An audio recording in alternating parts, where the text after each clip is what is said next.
I have always been civil with my half-brother. We were close as kids, but he started to have an attitude at 13 and pretty much stopped being nice, and started messing with my things / making fun of me and doing pranks to annoy me / privacy, was gone with him coming into my room and taking my things. Whenever I complained, my stepmom would normalize his behavior and make excuses. My dad never really grounded him and thought that talking to him will get him to behave better. I'm currently in college. I live in a rented apartment and have car to help me get to the university or other places. The car isn't expensive or fancy at all. I saved up for it 2 years ago. I decided to have Christmas dinner with my family. It's the perfect opportunity to be with family since I haven't seen my dad in a while. I arrived at my dad's house and left my purse and my keys on the kitchen island after my stepmom told me to help with dinner. My half-brother started talking about my car in the kitchen while my stepmom was listening and asked if he could take it for a couple of hours to hang out with friends. I politely told him no. He threw a fit and brought up how I needed to relax and not worry, but my answer was still the same. While we were sitting at the dinner table, my half-brother got up, washed his hands, and I thought he went outside. I got busy talking to my dad, and after I got up to wash my hands, I noticed my car keys weren't there. I went outside to ask him, and neither he nor my car were there. I lost it. I started calling his phone, but he hung up on me several times. I was furious. I told my dad I'd call the police if he didn't come back with the car. My stepmom jumped to defend him and said I was being unreasonable to call the police. I called him one last time, then I called the police. My stepmom freaked out when my half-brother got picked up by the police. She told me to go explain the situation to the authorities, otherwise he'd spend the night in jail. But I refused, especially since I still hadn't got my car back. Stepmom yelled that I ruined dinner and that it was no big deal. He was going to return it after borrowing it from me, but he didn't really borrow it, and she heard me say no. I don't know what she told the police, but I didn't give permission to use the car. My stepmom's side of family are mad at me for doing this to my brother and hinted that I don't consider him family. My dad's side of family sided with me, saying he deserved it. My dad said I overreacted and I shouldn't have called the police when he disappeared for 4 hours.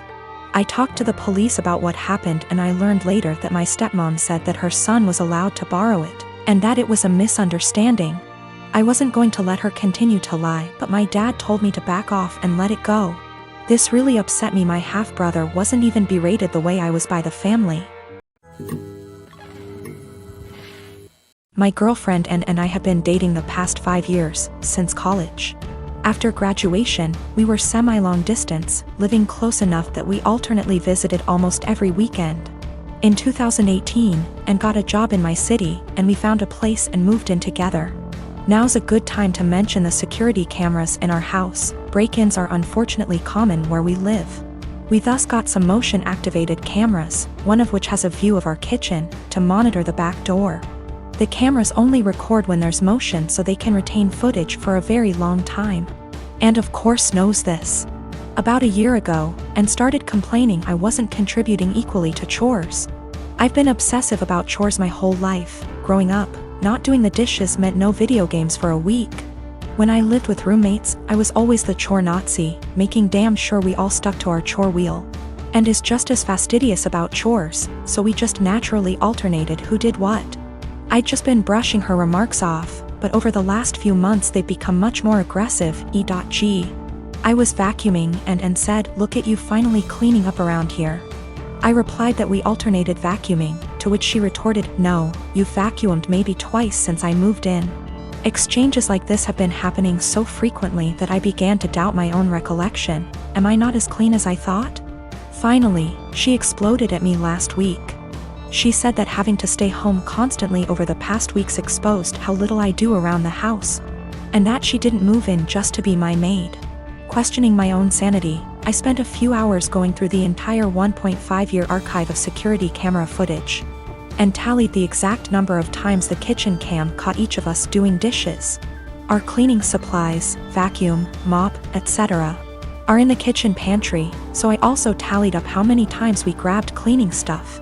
To my vindication, the tally showed that we indeed split chores equally. She vacuumed / mopped 5 more times than I did. I did dishes 20 more times than she did. given that we vacuum/mop at least once a week and do dishes at least every day. These are insignificant differences over the year and a half we've lived together. When I confronted Anne, she shrugged off her behavior as remembering things differently, but the real sin here was what I did, which she called an unforgivable violation of her privacy, akin to abusive stalking.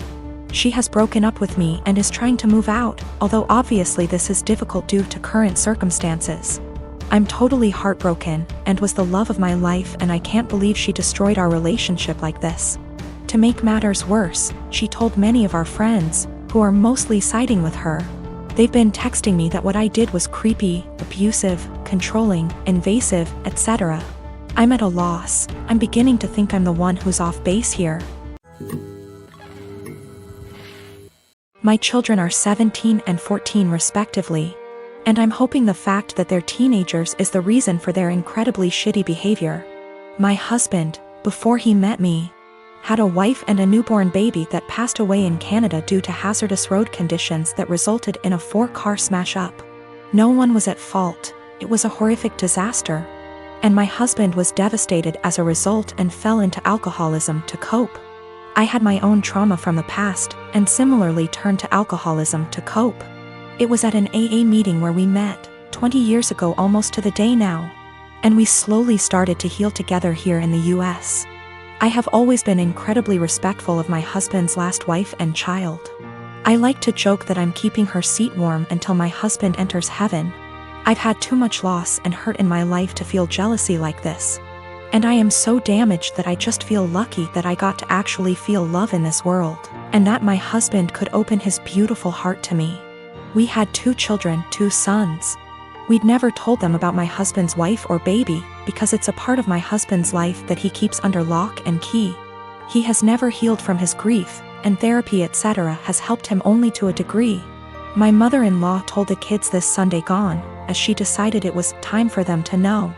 She didn't consult us before telling them, and certainly didn't do it in our presence. Since then my sons have been making the most disgusting dead baby jokes. They've been prodding their dad asking why we'd never told them. And instead of approaching the topic with respect, they're acting like we've kept a secret affair family from them or something. My 14Y//0 went on to say to me in private, thank goodness not in front of his father, that he was glad my husband's previous family was dead. I broke and yelled at him, and told him it was the most disgusting thing I'd ever heard him say. I asked where his anger was coming from, and he burst forth that we were shitty parents for keeping secrets. He told me that it made so much sense why we were abnormal, why we don't drink, why we are so boring and quiet, why my husband is panicky around roads, etc. The 2 are pretty heartbroken, and I feel like we have just destroyed a part of our children's lives as a result of us staying quiet. I am hurting, my husband is grieving all over again, and I don't know how to proceed. I have and will always reiterate to our kids that they are loved, but this behavior seems so overreactive for the news.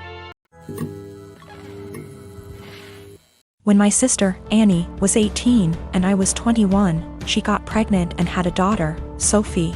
She developed what we believe was postpartum depression, but was never diagnosed as she refused therapy.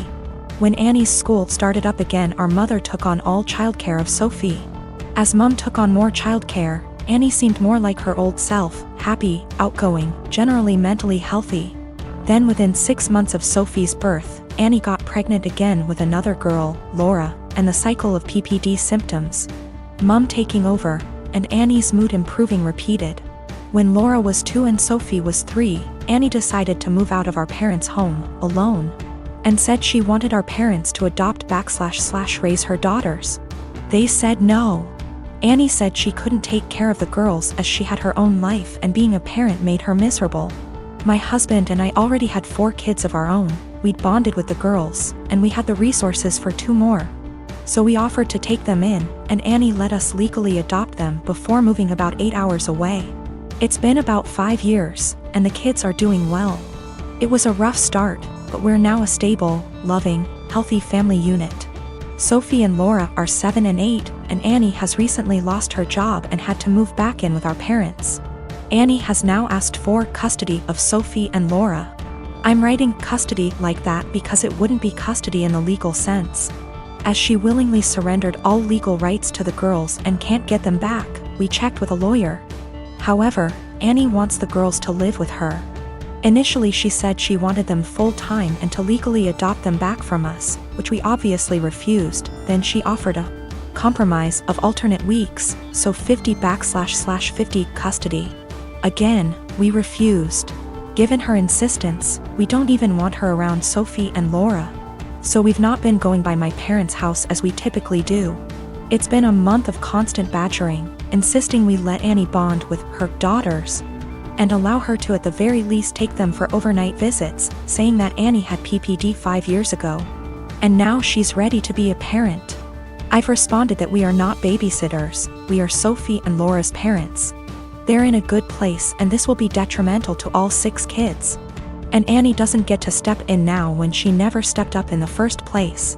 The response from my parents and Annie is that I'm being unsympathetic to her PPD and I should let her at least have a chance, rather than deem her unfit without giving her a chance to prove herself. Plus, given that we already have 4 kids other than them, Sophie and Laura could probably do with a smaller household, and saying we're being unreasonable for not allowing Annie to bond with her kids.